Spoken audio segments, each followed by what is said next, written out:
Good morning, everyone. Welcome to the webinar today. We have with us Joseph Gress, Innovia's own development consultant. And I know we want to get started quickly with our presentation. Just a couple pieces of housekeeping. First of all, we are recording this webinar just like all the other webinars we do. So you can find the recording later this afternoon on our website, which is innovia.com. And if you have any questions, type them into that question box. We will get them answered for you during the question period. So without any further ado, Joseph, I will hand it over to you. Thank you, Abby. And again, this is on using Team Foundation Server for Dynamics NAV Source Control. And this is the second part of a two-part series on this topic. Last week I did a webinar on getting started with using Team Foundation Server and preparing it for NAV development. And so today I'll be doing part two, which will be managing a NAV project in Team Foundation Server and then using that information from Team Foundation Server and how that helps both the developers and application consultants at Innovia, and it also helps our clients. So let me proceed. I mentioned these last week, but I'll mention them again. Some additional resources that you might find useful that I've referred to. There's a couple of YouTube videos by Soren Clemenson on this same general topic. So I would encourage you to review those if what I say is leave some questions. And then I wanted to mention that one of the tools that we use is an object splitter. It takes a text file of NAV objects and splits them into separate files for each object. We'll be using that today, but I wanted to just point out where you can find that. If you do a Google search for NAV Object Splitter version 3.0.0.0 on Mabuso, that should pull it up. There should be a download right there, and you can get that on your computer. You can use other object splitters, but that's the one I recommend. I also wanted to just point out my previous webinar, the one from last week on getting started with Team Foundation Server for Dynamics NAV. And then I also have a blog, two blogs. One is already on our website on the initial setup, and then the second one that I'm currently working on and plan to have ready in the next few days on how we use Team Foundation Server to manage development projects. So I just want to do a very brief review of last week's webinar just to kind of remind where we were last week. Looking at last week we created a Team Foundation Server project in the cloud. We'll look at adding users to your team and then connecting to this Team Foundation Server project from Visual Studio.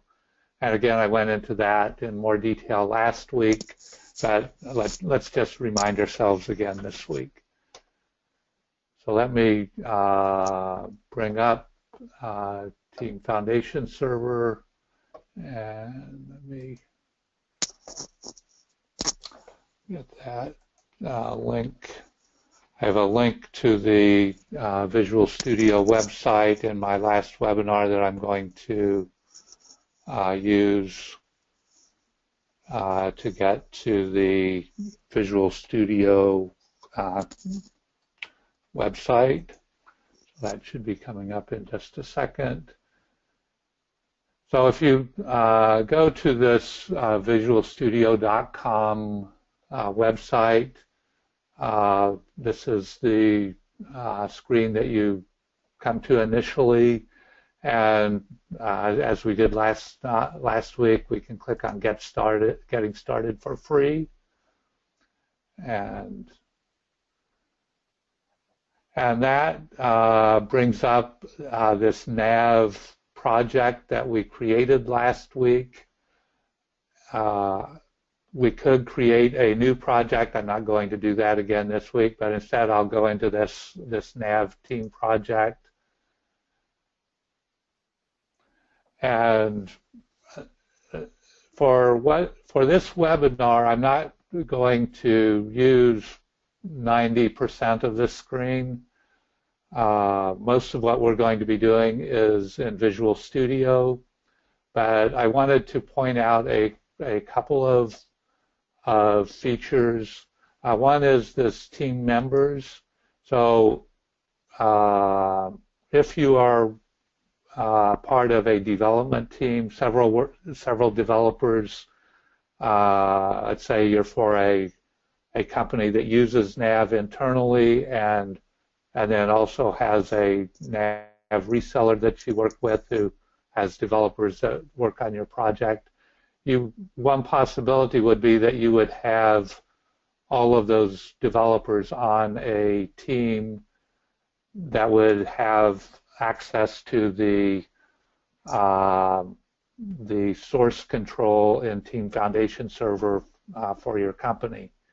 And so I'm just going to show adding another user. A little later, we're going to talk about a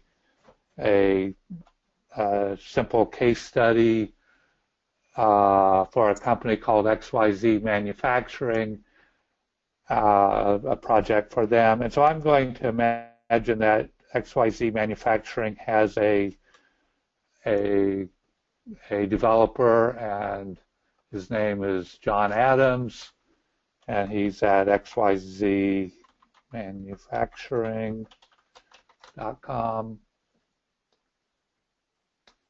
And so I'm going to add him to this team. So it's as simple as that, to add developers to your team. And he should show up in this list shortly. I'm not going to wait for him, but that's the basic process.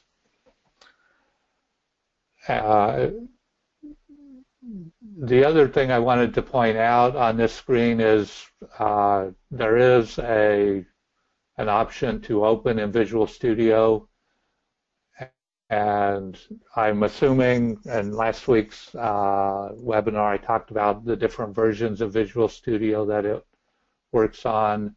I'm using Visual Studio 2013 Express Edition, and I'm just going to open that directly, but you can get to it directly from the Visual Studio Team Services website.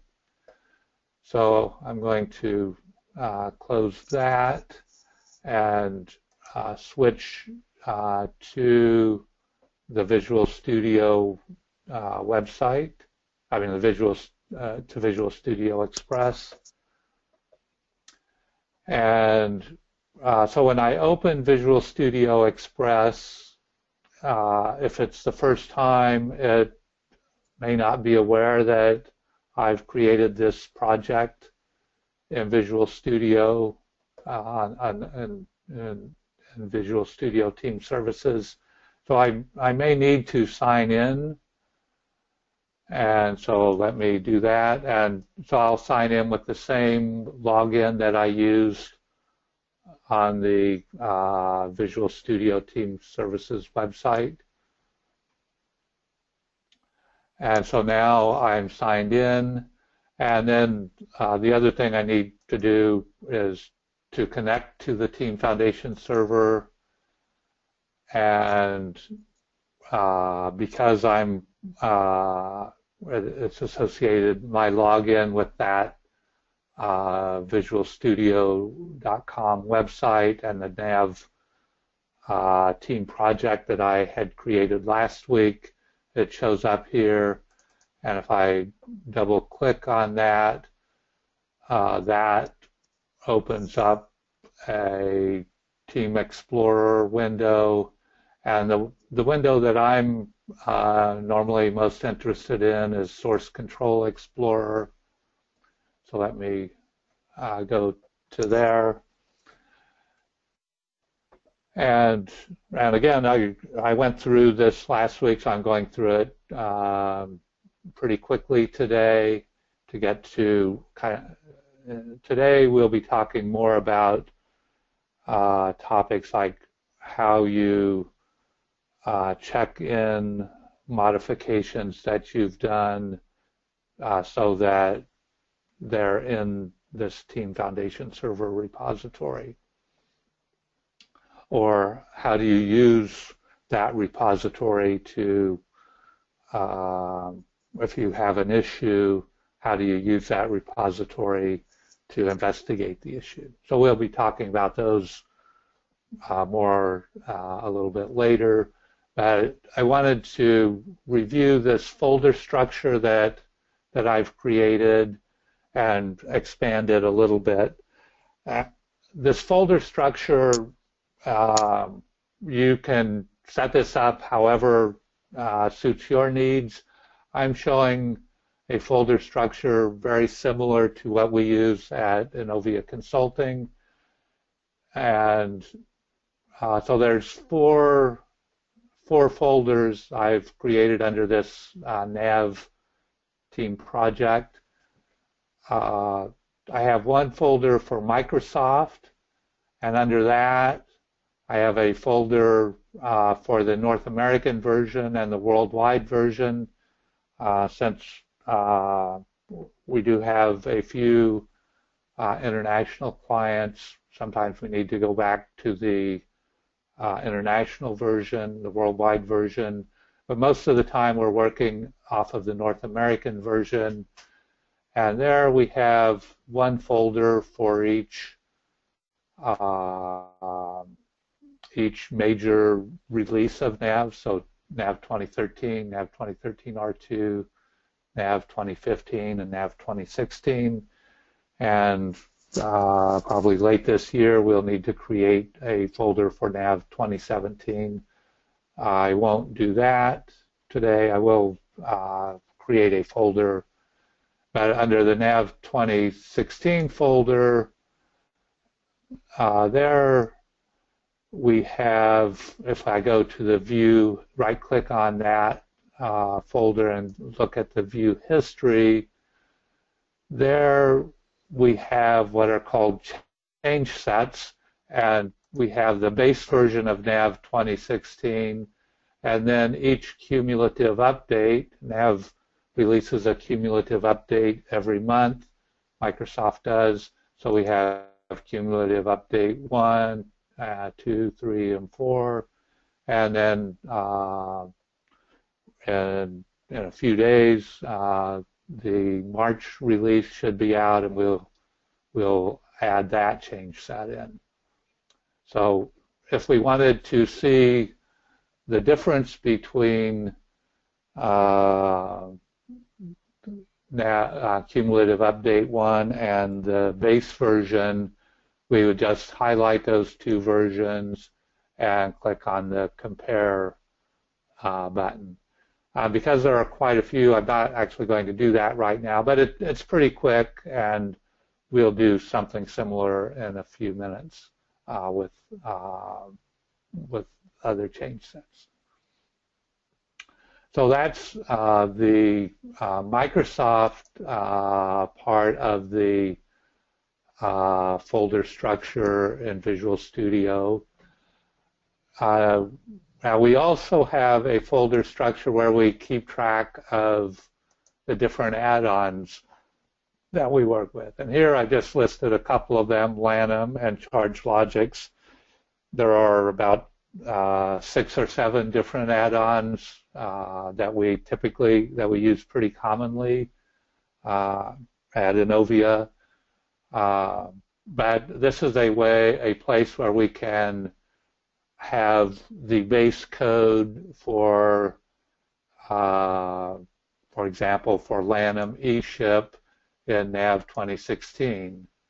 And so if I go into that folder, there that has all of the code associated with Lanham eShip for NAV 2016. And then, so that's the add-on piece. And then the part I'll focus a little more on is our structure for Innovia clients. So each of our clients we have a separate folder, and so in this example, I have 3 kind of mythical clients, Cronus, AdventureWorks, and Northwind, and we'll be adding a 4th one in a little bit for XYZ manufacturing. So that kind of wraps up my review of part 1 of last week's webinar. And so before getting into our case study, I do want to focus on this key concept, which is the difference between the source folder and the local folder in Team Foundation Server. And so I've created kind of an outline here of some of the differences. So the source folder is at least for the demo that I'm doing, is stored in the cloud.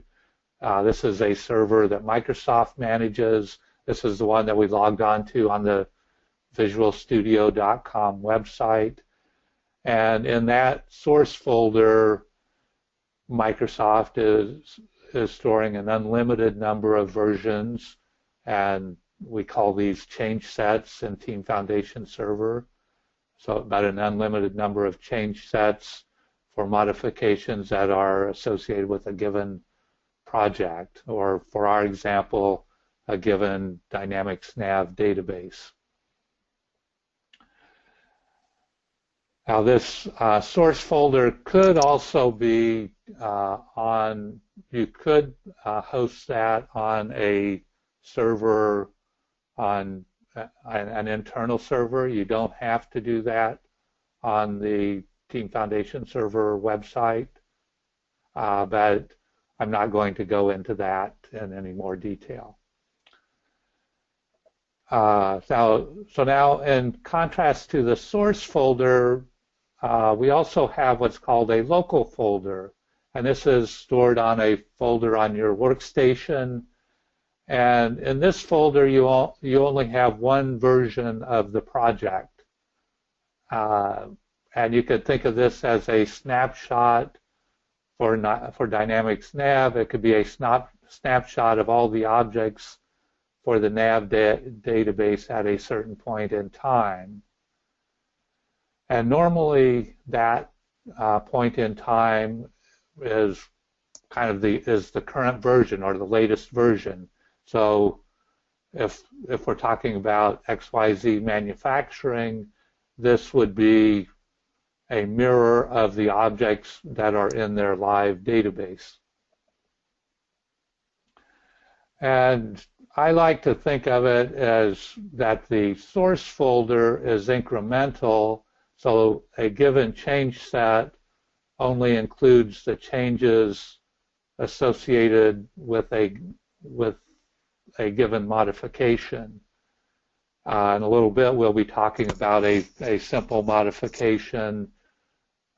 I would go through an example of that where we're adding a field called created by user ID to the sales order table, the sales header table, and the sales invoice header table, and adding that field to the sales order page and creating a custom page based on that field. And so I like to think of the change set in the source folder as just being basically those four objects: the sales header table, sales invoice header table, and the sales order page, and then a custom page that we created in this example.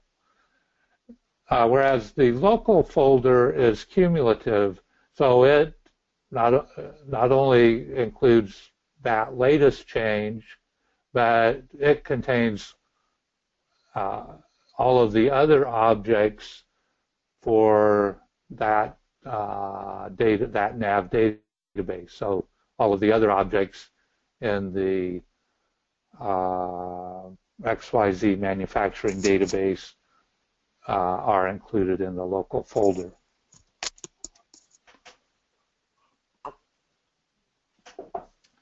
So moving on, I want to talk a little more about the change sets that are associated with a Dynamics NAV database and Team Foundation server. And so typically, or ideally, that would start with the base version of NAV for that database. So NAV 2016 as an example, the base version of NAV 2016. And then it might have a change set for the modifications for a specific add-on, such as LANA eShip. If that customer has LANA eShip in their database, we would have a change set where those objects have been merged in. And then if they have another add-on, such as ChargeLogix, we would have another change set for that add-on. And then we would then have a series of change sets for each modification that has been done to that database. So I have one here called the first version of a custom modification.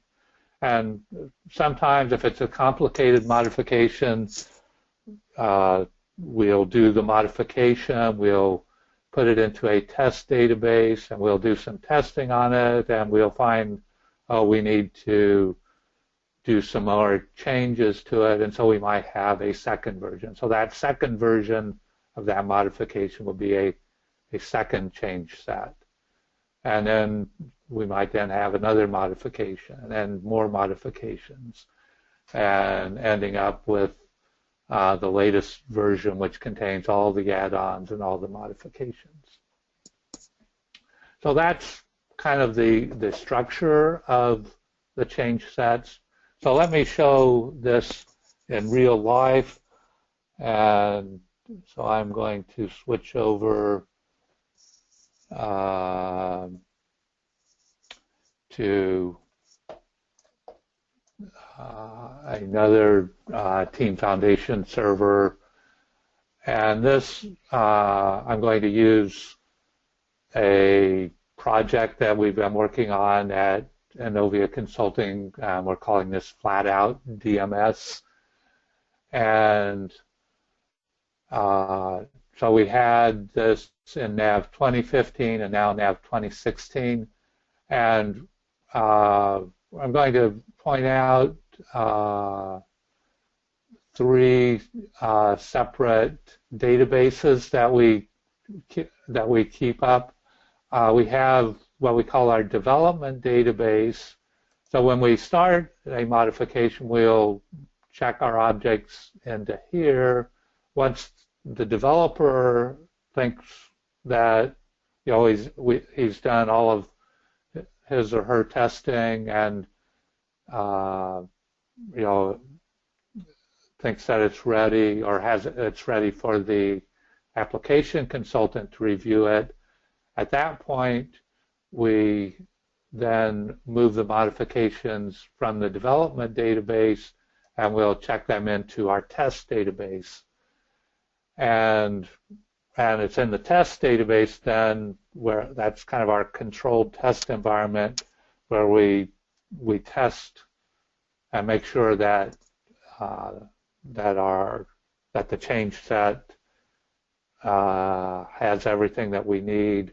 And if it does, then we move it into the live database, or we call that the main database.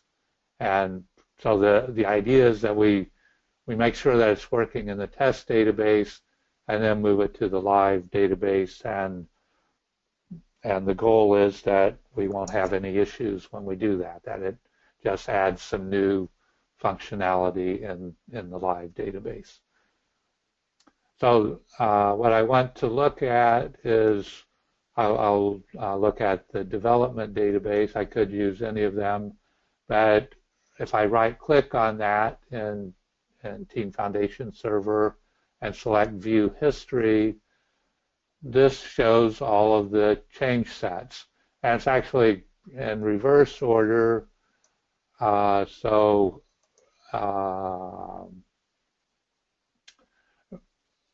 actually, I'm going to just do the test database instead of the main one. And it probably didn't matter. What I was hoping to get to was a top branch that was a branch from a base NAV version. Now this one we did a little bit differently. We branched from the code and data, the initial code and data upgrade, and we then went through several branches where we were addressing issues in that initial code and data upgrade from NAV 2015. I'm going to move up to some of the more recent versions or change sets and look at one of the ones that I checked into this project. And let me choose this one, change set 7801, which was some profile configurations. And I can right-click on that, look at the change set details, and we see that this involved about 20 or so pages that I was making changes to. And generally what I was doing was removing some fields, removing some actions from the page so that the page only had on it the features that we wanted for this project for flat-out DMS. Now, if I wanted to find out exactly what was different between that and the previous version, I can highlight those two versions and click on the compare button. And because I had the two versions highlighted that I wanted, change set 7782 is the source version, and then I want to compare that with the target path, change set 7801, and so it will show me all of the differences between those two. And so there were about 20 or so pages that were different, and so there's 20 or so pages here. And if I then double click on any of these pairs of objects, it brings up those differences in a comparison screen, and I can then look at the differences. And so I'm going to click on the next difference. So the first difference was that this statistics action was removed. So it's showing up in the original one, but in the latest one, it's no longer there. So that was removed. And actually, that was the only change in this case. And if we looked at the other ones, we could see what the differences are there. So that's very helpful in seeing what changed. If suddenly there's an issue, that's very helpful to us. So I'm going to now switch back to my PowerPoint for a bit, and talk a little more about creating a NAV development project in Team Foundation Server. And so this first example, we're imagining that a company named XYZ Manufacturing has been using Dynamics NAV for many years, and they've come to Inovia Consulting and asked us to assist them with implementing the Lanham warehousing add-on. Now that's a fairly large project, and so it is one that if we weren't using Team Foundation Server for XYZ Manufacturing up to this point, this is probably one where we would decide that this is how we're going to handle that project. And generally, once we start managing a given client, a given customer, a given company in Team Foundation Server, generally we continue anytime we do future projects or future modifications for that customer, we check those into Team Foundation Server as change sets, and then that really helps us when we provide support to that customer when they come to us and tell us, this part of NAV is not working the way we want it to, or we're getting an error in this area. This really helps us to drill into what's changed in that area, and we'll try to look more at that a little bit at the end. So anyway, that's the project, an example of a project. And so the first step is to create a folder in Team Foundation Server for XYZ Manufacturing. The second step is to branch from a base NAV version to create the starting point for XYZ Manufacturing in Team Foundation Server. Then the third step is we would export out basically all of the objects in their live NAV database. We export that as a text file and then import it or check that into Team Foundation Server as a change set, as a single change set. I'm not going to go through step 3, 4, or 5 today because they could involve hundreds or thousands of objects. Just doing the export or the steps would take 10 or 20 minutes to go through them, and since I don't want to just have heavy weight while I do that, I'm not going to do those steps today, but instead I'll do a simpler project that illustrates the same concept. But I will do steps 1 and 2 now. So let's switch over. So let me get back to Team Foundation Server. And so the first thing that we want to do is create our folder for our client XYZ Manufacturing. And so to do that, I go into Team Foundation Server and go into I'm going to go into the Inovia Clients folder, and there's a new folder icon up at the top, I think I can also right-click and get a new folder. So whichever you prefer. So I'm going to just click on the new folder. And so I created a new folder. And I'm going to call this XYZ Manufacturing. And I incorporated.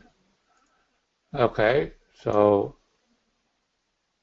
okay, and I didn't like that I had didn't like something that I put there, so let me try that. I'm just going to rename this one that I created. So XYZ Manufacturing. It was probably either the comma or the ink or the period. So I'm just going to put XYZ Manufacturing Inc. Okay, and you see I've added it, but there's a little plus sign, and that means that hasn't been checked in yet. And actually, I want to do a new folder under that for the version of NAV. So I'm going to just to kind of let me know that it's NAV 2016, or later on, if they go to NAV 2017, we can still have the NAV 2016 version here. So what I now need to do is to check in these changes. So I'm going to right-click on the Innovia client and click on Check in Pending Changes. And so in the right-hand window, it's telling me what the changes are that are pending. So it's that XYZ Manufacturing folder and then the 2016 folder under that.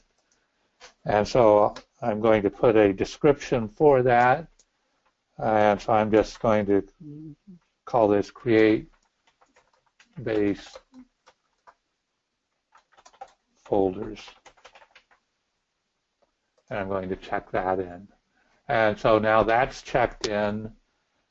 And the next thing that I want to do is to create a database under that NAV 2016 folder that has the base version of NAV 2016. So to do that, I'm going to navigate on the window, the left window, to NAV 2016, and I'm going to right-click on the objects, and there's a branching and merging option, and I'm going to click on branch. And so now here it's asking for the source branch and the target branch. And so I'm going, in my case, I don't want the latest version, so I want to say that I want a specific change set of NAV 2016. And once I've done that, the drill down option becomes available.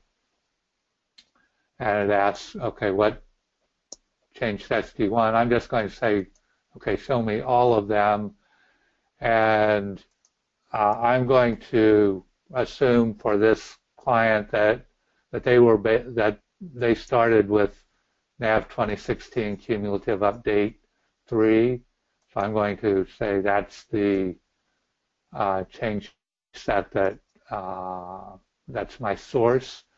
And now I need to navigate to the target branch for XYZ Manufacturing. Right now this is under the NAV 2016 folder, so I need to navigate to the XYZ Manufacturing NAV 2016 folder.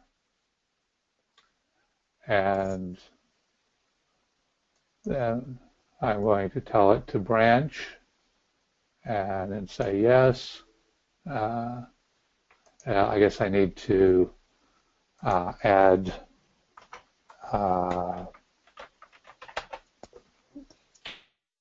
a database holder underneath the 2016 folder. So let me do that again. So we're still branching from change set 13 to XYZ manufacturing 2016 to a placeholder called database. And I say yes. And this will take just, not long at all, just a few seconds. And there we now have, under this NAV 2016, all of the objects that were in NAV 2016 change set or cumulative update 3. Now, another step that we need to do, since this is our first time here, is this get latest version.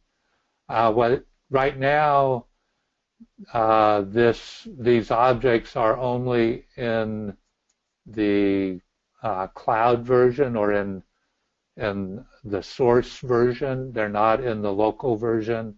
To get them in the local folder, and actually let me show that first. If I have NAV set up so that the Team Foundation server set up so that the local files are in a folder called TFS NAV. And so under Innovia clients, we have XYZ manufacturing in 2016, but we don't, because we checked those in, but we don't have the objects in that folder yet. That folder is empty. So if I now do this get latest version function, and this will take a couple minutes to download, so you can, and I'll switch back to my PowerPoint in a moment, but you can see what it's doing right now is downloading those 3,000 or 4,000 objects that were in the base version NAV 2016 Cumulative Update 3. So while that is downloading, I'm going to switch back and let's see, I want to get to my slideshow. So here's my slideshow, and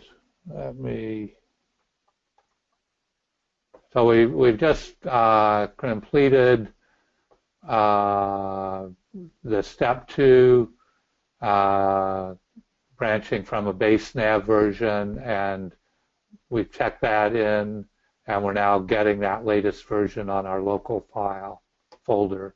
I'm not going to do step 3, 4, and 5 today, but I'm going to do another example which is similar to that.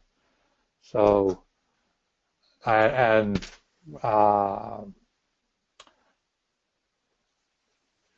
what I'm going to be doing is, this is the modification check-in process, and this could be the check-in process that I use for checking in all of XYZ manufacturing, all of the modifications that have been done up till today that are in their live database, since they weren't in Team Foundation server before. We need to get those in. Or once we have them in, it's the same process that we'll use to check in a simpler modification, and that's what we'll do in the example. So there's a number of steps here, and let me just talk through them for a few minutes, but this does go pretty quickly, as you'll see, especially if there's only a few, 5 or 10 or 20 objects, which is fairly typical of the modifications that we do. So the first step, I mean, we can do this first step right away. And this, if there's several developers that are working, it's important to do this right away. We can check out any objects that we're going to be modifying so that other developers, if they are working on a modification, that they're aware that we're doing it. Now, it's possible to do them, to have multiple developers working on the same objects at the same time, but there's some extra hoops you have to do through to merge those modifications together. And I'm not going to do that, but this first step, if we check them out right away, then at least it alerts the other developers that, hey, Joseph is working on this these objects, so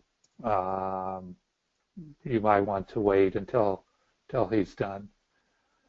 So then the next step is to make the modifications in NAV. As if you're a developer, you're already doing that step. And then the next step is to update the Team Foundation server local folder with the latest version of the objects from the source folder. Basically, that's that step of get latest version that I updated, that I started a couple minutes ago. And if there are multiple developers, it's important to do this every time you do a modification, so that if other developers have made modifications, you get those versions into your local folder. Then the next step is to export the modified objects that you did in the second step as text files. And then after doing that, we need to split them into separate files for each object. And we'll go through that in a few minutes. We then copy those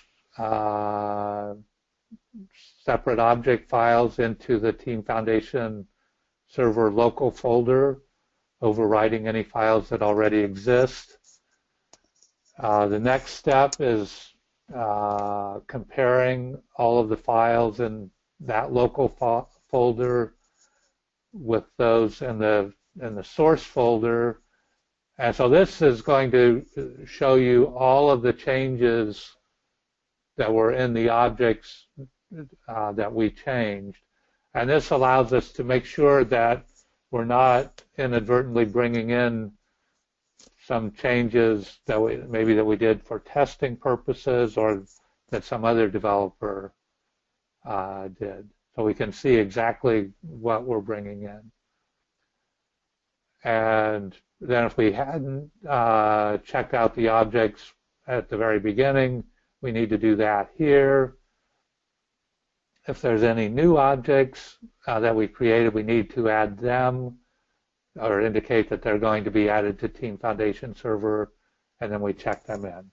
So, I mean, it took a few minutes to kind of say that. I'm going to do that process for about as simple a modification as I could think of. We're going, in this modification, we're going to, XYZ manufacturing would like to have a field created by user ID added to the sales header table and the sales invoice header table, and actually they also want it in the sales order page, and they want a new page. So I'm going to create that modification now and then check that into Dynamics NAV. I'm going to do this modification. I'm going to not explain everything that I'm doing, but if you're a developer, this should look familiar. So I'm going to the sales header table, which is table 36, and I'm going to add a new field, number 50,000, and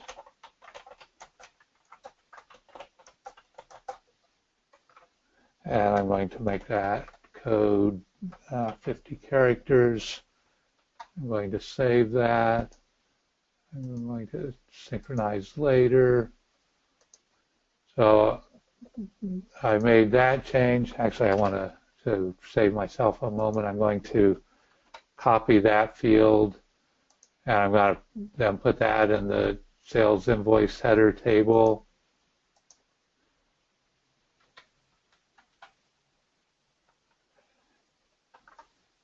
And I'm going to say that, synchronize that later. Now, normally I would be putting a little bit of documentation in the table, but in the interest of time, I'm going to skip that.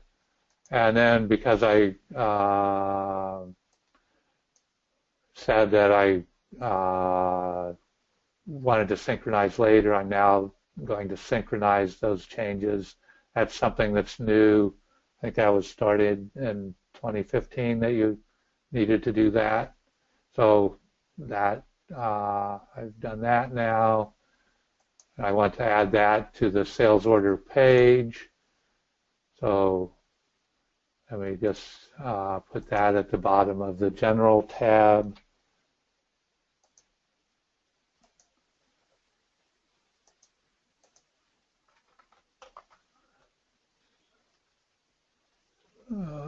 Where's that? Let me find that. Created by. Okay, so here's that field that I did. So I've added that to this page. And then I'm also going to do a new page based on the sales header table. And I'm going to use the wizard for this. So it's a list page. And so I want the sales header number, the name, and then that created by user ID.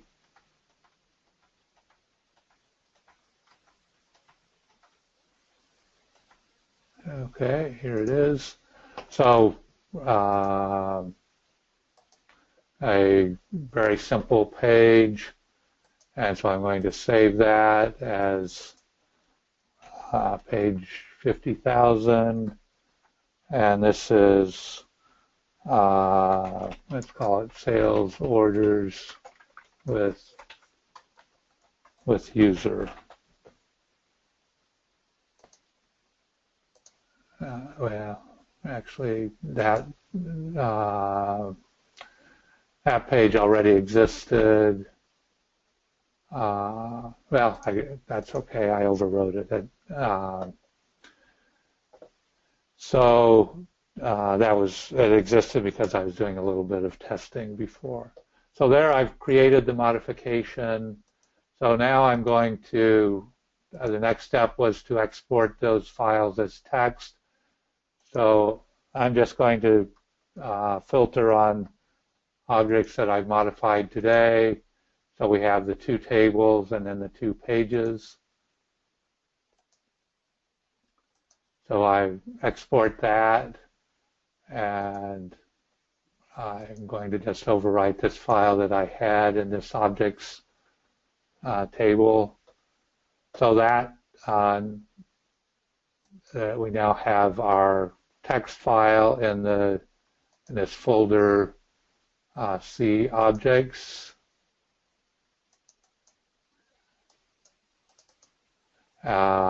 And what we want, if we look at that, that's our sales header table, and then the sales invoice header table will be below that, and so on. So we want to split that into separate files, and that's where we use that nav object splitter that I mentioned to you. So here's the nav object splitter, and I told you where to download this, so I'm not going to go through getting that, but so you need to get that installed. So we need to basically tell it what's the file we want to split. We're telling it we want to split. So I want to split that underscore mod123 file, and I want to put the objects in that same folder.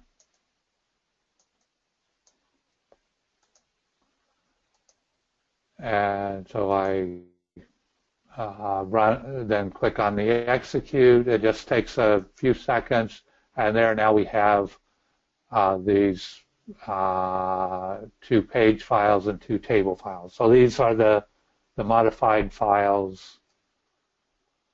And if I open up another File Explorer window, the next step is to copy those objects to our Team Foundation server folder.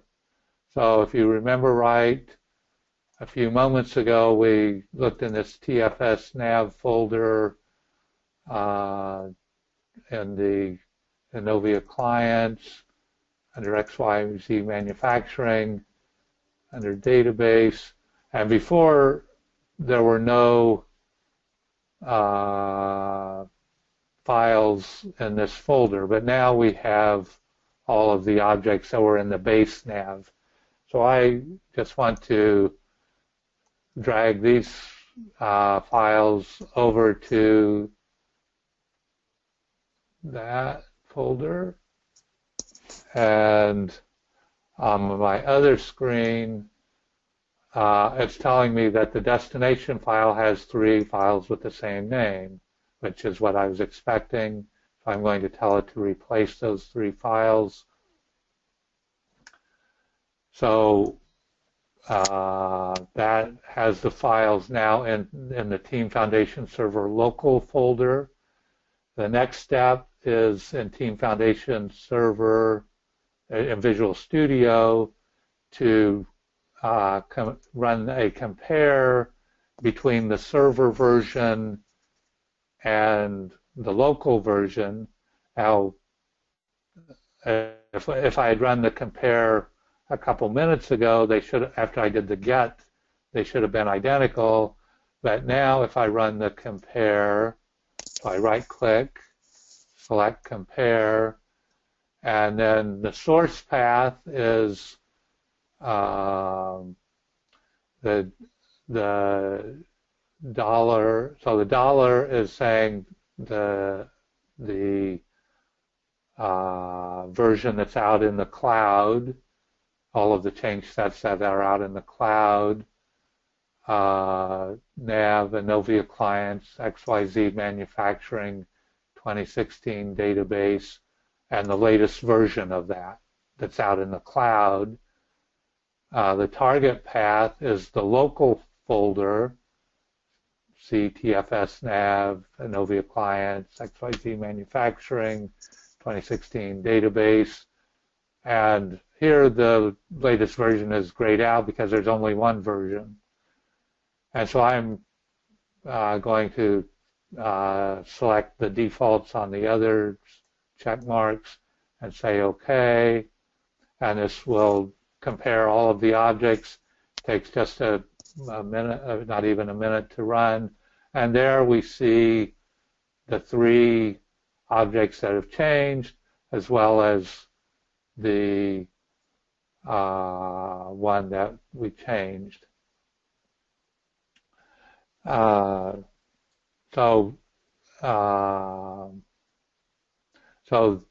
the objects that have changed have come up as checked out for edit. I think depending on how you have Team Foundation Server set up, that might not be set to checked out as edit. So you might have to if you haven't done so already, highlight those items and say check out for edit. Now they're all already set to check out for edit, so we don't need to do that. But we do need to tell it that we want to add this new page that we created. So I right-click on that and say Add Files. And so now if we look in the right-hand screen, it's showing the pending changes. And so we have our two tables. So we should actually take a look at these before we check them in. So let me look at the table 112. I mean, I did this a little bit ago for the in the example. So here I want the next version or the next difference. So the first difference is the date and time stamp.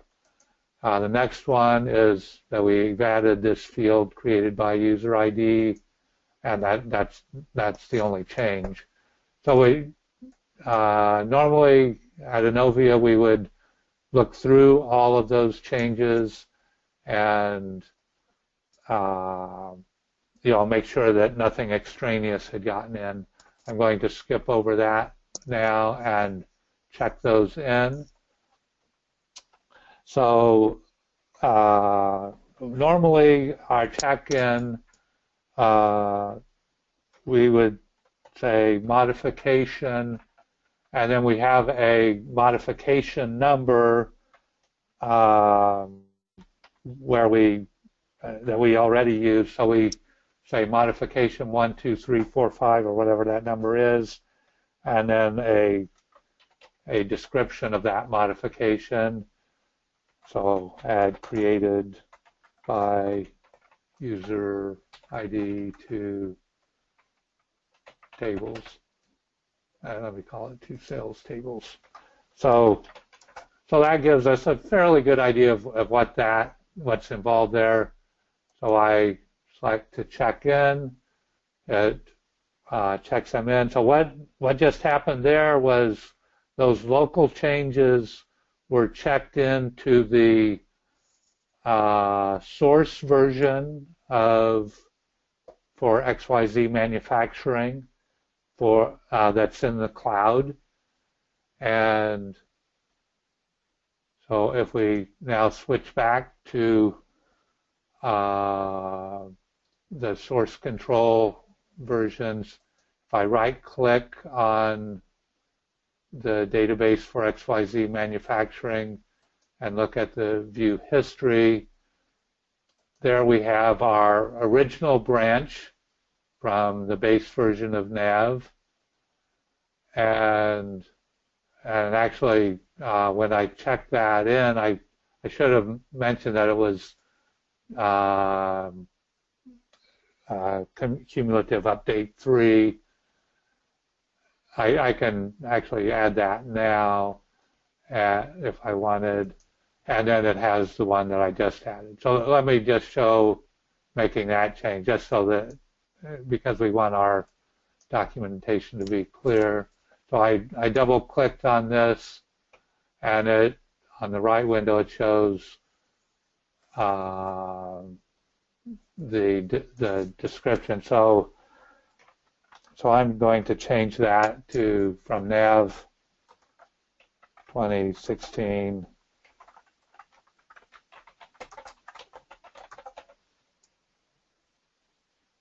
and I'm going to save that change. And so now if I look at the history, it now has the better description. So I'm nearing the end of the presentation. Let me back up just a slide. So we've gone through this check-in process for checking in modifications into Team Foundation Server. and saw how to split them into separate files and then how to check it in by copying those individual files into the local Team Foundation server and then putting a description that makes sense and then clicking check-in. And then the objects are now in source control in the version history.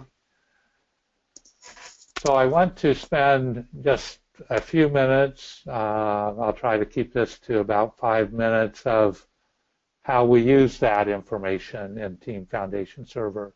Because it does add some extra work to create this source history, this modification history in Team Foundation Server. And so why is that worth it to us? And it's worth it to us for several reasons. And some of these I've already talked about, but one is to see the history of modifications for a client. So we saw that with our earlier with the flat out project, where we could see, that over time there had been, dozens or maybe even hundreds of modifications that had been done. So we can see kind of a history of those modifications and drill into any one of them. Another important reason is if we need to revert back to a previous version in case we run into unexpected issues with a newer version. And an example of this, and I have that listed as an example at the end, this just came up a week or so ago. We had a client that we just did a major project for, and we had done quite a bit of testing for it, and we determined that yes, we were ready to go live with that project. So we put that into their live database, and generally things went well with that project, but they came back to us a couple days later and they told us, the commissions aren't calculating correctly after we did this project. It was an upgrade, and we'd like you to look at that. And so the very first thing we did was look at the modifications that were done in the area of commissions that were part of that project. So if I let me talk about this a little bit more, and then kind of demonstrating it using the modification that we just looked at. So what we can do with in Team Foundation Server is see all of the objects that were associated with a given project. So we could see all of the objects that were part of that upgrade, and so there were the sales header table is certainly involved. The sales header, sales posting was involved, and there were in that case there were dozens or hundreds of objects, but we could look through them and see which ones were associated with commissions and focus on those and drill into the changes that were associated with those specific objects. So let me show that, and then I'll have a few moments for questions at the end. So we're looking at the modifications for XYZ manufacturing. Now, I realize this is a simplistic example. Our normal cases, there's many more than this, but we can, if I double click on that change set, or I can right click and go to change set details, it shows all of the objects that were changed as part of that modification. So, I mean, you probably remember, we had the sales header table, the sales invoice header table that we changed, the sales order table, and then that custom page, that list page that we created. So these are all of the changes. So if I wanted to look at more information about this, I can right click, and one option would be to compare with the previous version. So this was the sales header table, so that brings us right into that comparison tool. And the first thing was the timestamp. If I go to the next one, we added that field. But if it were a more complex modification, it allows you to see, oh, this is exactly what I did there. Oh, this might be what caused that issue that we're seeing. So that is almost the last thing I wanted to show. Let me get back to my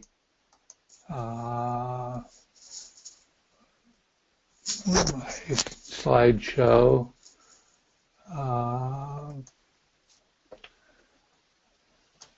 So this is my last slide with my conclusions.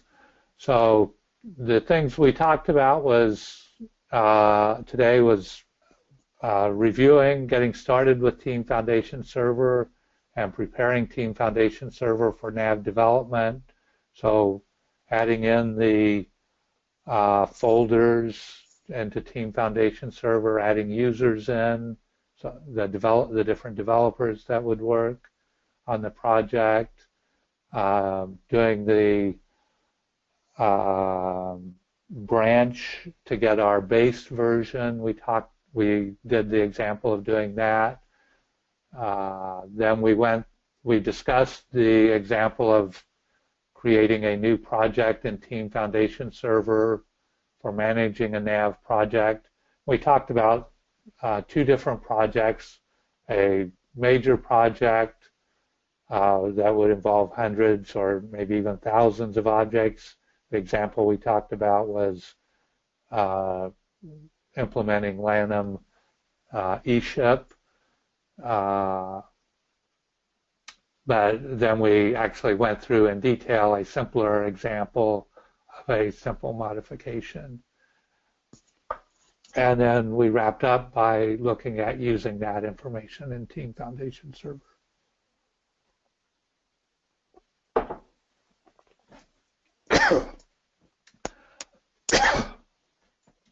Excuse me. So at this point, I've about lost my voice, but I will try to take a couple questions if any have come in.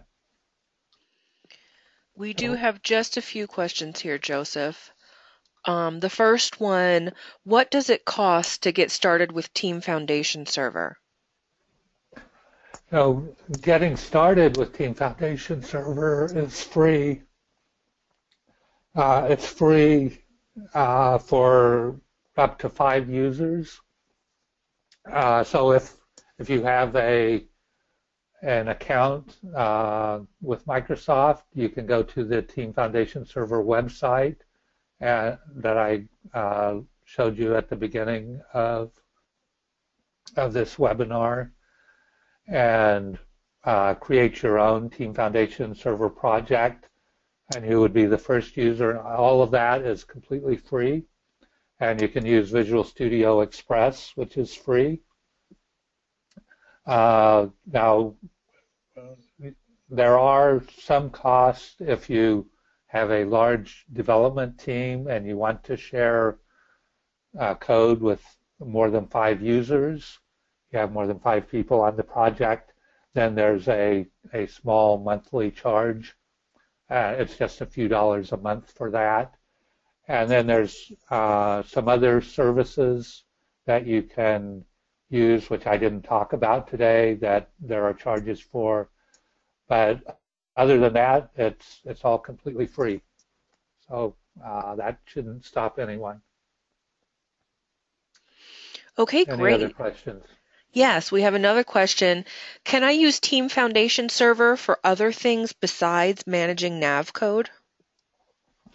Definitely. And many developers are already familiar with using Team Foundation Server for Visual Studio programming projects, so you can certainly do that. But it's actually the only thing, or you can use Team Foundation Server for managing anything that you can create text files for.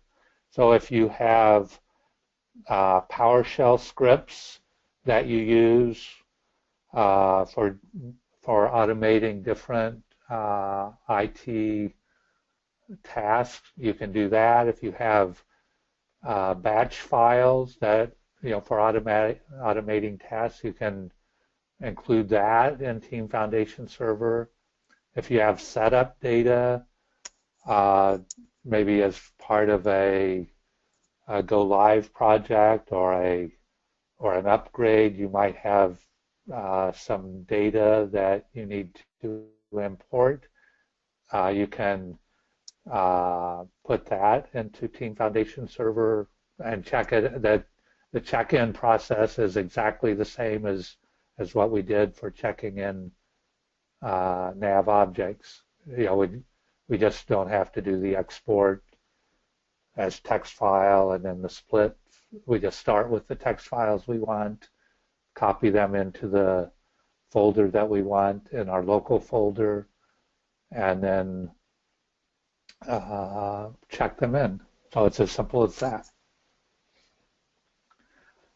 Any other questions or follow-up questions? Yes, we have just one more question, Joseph. It's currently our process to archive all of our code on a network share. Several of us reliably export and archive our code files there. What benefit is there for me in Team Foundation Server? That's a great question, and in fact, that was the method that I used and Innovia used before we started using Team Foundation Server. So that does work somewhat well to have some kind of history of of the modifications that have been done. Now, some of the challenges that we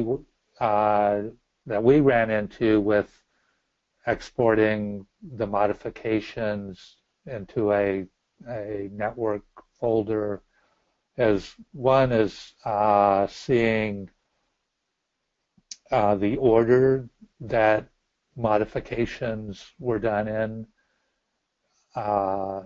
So you could use the modify date, or you could follow a naming convention so that they're all in the right order.